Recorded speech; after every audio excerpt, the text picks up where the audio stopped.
یوسف رضا گیلانی صاحب کو. جی گیلانی صاحب. بہت شکریہ فرید. میں خود یہاں آنا چاہتا تھا تاکہ پاکستان کی عوام کے سامنے سیاسی صورتحال کو واضح کیا جائے. صدقے. اور میرے دل کی بات آپ کے ذہن میں بھی آ گئی اور آپ نے مجھے مدعو کر لیا. میں تو بڑا حیران ہوں. گیلانی صاحب حیران تو ہم ہیں جو بیان آپ نے دیا ہے. دیکھیں بیان سیاستدان کا ہونا ہی وہ چاہیے جس پہ سب حیران ہو جائے. صدقے. ویسے آپ میرے کس بیان سے حیران ہوئے ہیں؟ سر آپ نے کہا ہے کہ پیپلز پارٹی چاہے تو بلاول بھٹو کل ہی وزیر اعظم بن سکتے ہیں. نہیں تو اس میں کوئی شک نہیں ہے. اگر پیپلز پارٹی چاہے تو بلاول بھٹو کل ہی وزیر اعظم بن سکتے ہیں. قربان ونیا میں صدقے ونیا. بلکہ آج کون سی چھٹی ہے، آج بھی بن سکتے ہیں. ایسا تو نہیں ہے کہ بلاول کو ڈاکٹر نے وزیر اعظم بننے سے منع کیا ہے یا ان کا کوئی اینٹی بائیوٹک کورس تو نہیں چل رہا جس میں وزیر اعظم سے پرہیز بتائی گئی ہے. گیلانی صاحب اب تو رات ہو چکی ہے، وہ کل ہی بن سکتے ہیں پھر وزیر اعظم. دیکھیں کہنا ہم یہ چاہتے ہیں کہ وزیر اعظم کی سیٹ ہماری جیب میں ہے. واہ واہ واہ سر جی، پھر جیب دا دھیان رکھنا کہ جیب کٹی نہ جاوے. ارے بھائی انہوں نے محاورتاً بات کی ہے. سر جب کوئی رکاوٹ نہیں ہے تو بننے میں مسئلہ کیا ہے وزیر اعظم؟ بالکل. دیکھیں بلاول بھٹو بھیک مانگ کر 70 ووٹوں پر کمزور وزیر اعظم نہیں بنے گے، ورنہ حکومت کو ہر ہفتے ملت سماجت کا انرجی سیرپ پلانا پڑے گا. نون لیگ کی خوش آمدوں والی ڈرپیں لگانی پڑے گی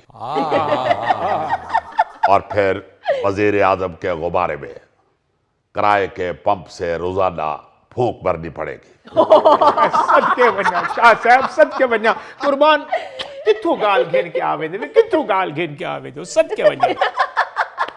تو ہم سمجھتے ہیں کہ اس سے اچھا ہے وزیر اعظم تب بنے جب 25 کروڑ عوام ووٹ سے منتخب کرے.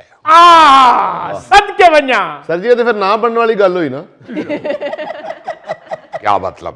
شاہ جی تسی کہہ رہے ہو کہ 25 کروڑ عوام ووٹ پائے گی تو پھر بن کے وزیر اعظم، تے ایتھے تو صرف 12 کروڑ پیندا ووٹ. چلو او غوری صاحب وہ اکثریت کی بات کر رہے ہیں. میرا خیال ہے کہ آج غوری صاحب نے بھنگ پی ہوئی ہے. او شاہ جی کی کہہ رہے ہو تسی؟ میں تو صبح انار کا جوس پی کے آیا ہوں. واہ انار دا جوس پیتا نظر آندا پہ.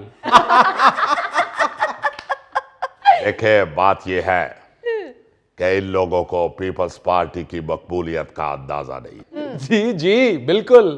یہ تو سائنس کی زیادتی ہے کہ انہوں نے آدھی بات بتائی کہ نیل آرمسٹرانگ نے چاند پہ پہلا قدم رکھا، لیکن یہ نہیں بتایا کہ وہاں پہ اسے پہلی آواز کون سی سنائی دی. جیے بھٹو.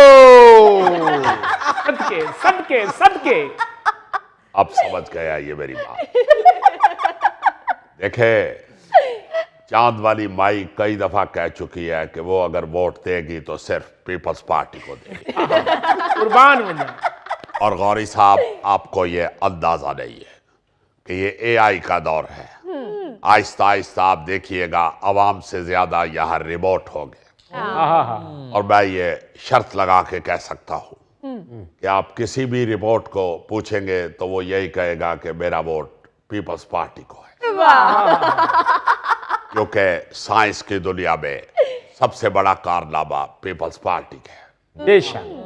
میرے لیڈر ذوالفقار علی بھٹو نے اس ملک کو ایٹم بم دیا ہے. جی ورنہ اس کے بعد تو جتنی بھی حکومتیں آئی ہیں وہ صرف گلیوں میں شبرات والے پٹاخوں پہ ہی کنٹرول پاتی رہی. واہ واہ واہ واہ. او سر تسی پھر اتنے سانو کنفیوز کر رہے ہو. تہاڈا نعرہ تے ہے روٹی کپڑا اور مکان، تے ربوٹ نو انہاں تیناں چیزوں دی ضرورت نہیں. میرا خیال ہے کہ یہ ریموٹ کی وکالت کرنا چاہ رہے ہیں. آپ صرف پیپلز پارٹی کی خدمات کو دیکھیں. جی ہاں. پھر آپ کو یہ یقین ہو جائے گا کہ آئندہ صرف عوام ہی نہیں مشینری بھی چیخ چیخ کے کہے گی